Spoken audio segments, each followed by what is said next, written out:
After the night by the river, nothing exploded. That was the problem. No police, no calls, no consequences that could be pointed at and named. Life simply went on, slightly altered, like a bone that healed crooked, but still worked. Andrew went to work. Max went to work. Seri kept his routine, but something between them had shifted. They spoke less.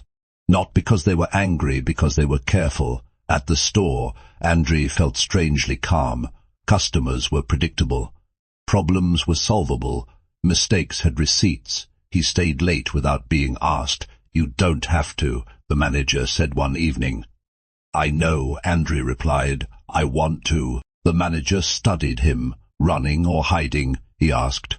Andrew smiled faintly. "Standing," he said. The manager nodded. "Good place for it."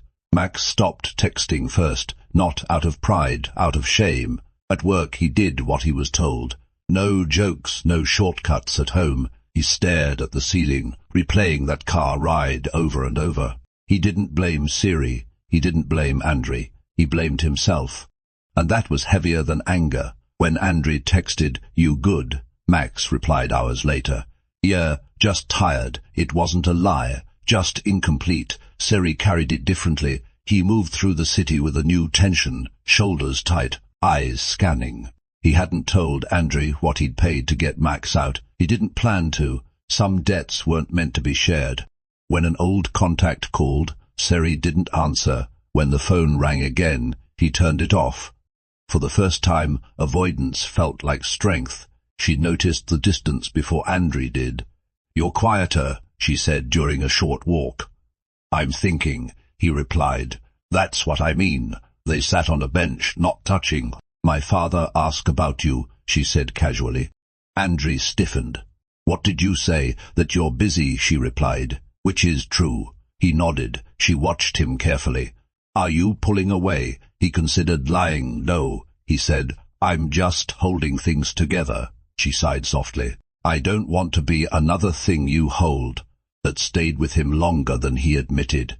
His mother noticed the pattern. Late evenings, early mornings, fewer words.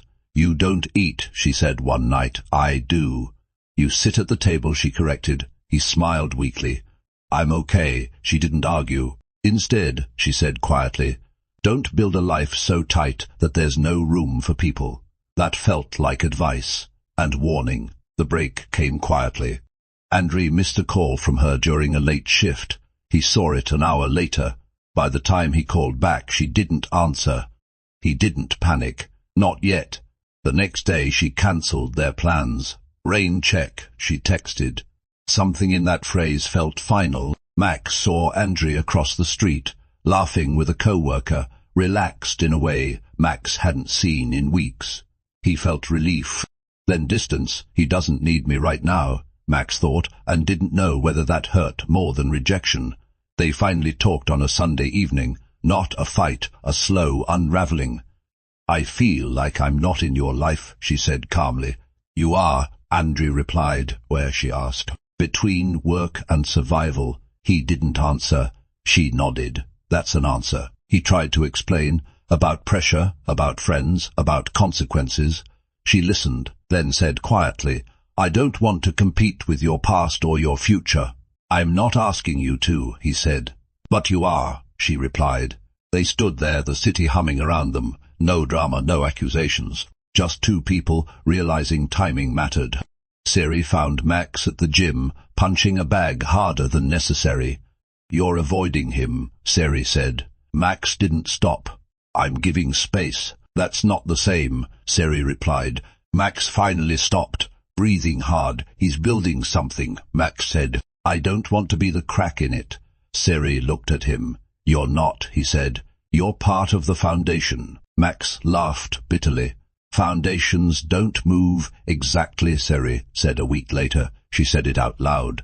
"I think we need distance." Andrew nodded slowly. "For how long?" She shook her head. "That's the point." He didn't argue, didn't beg.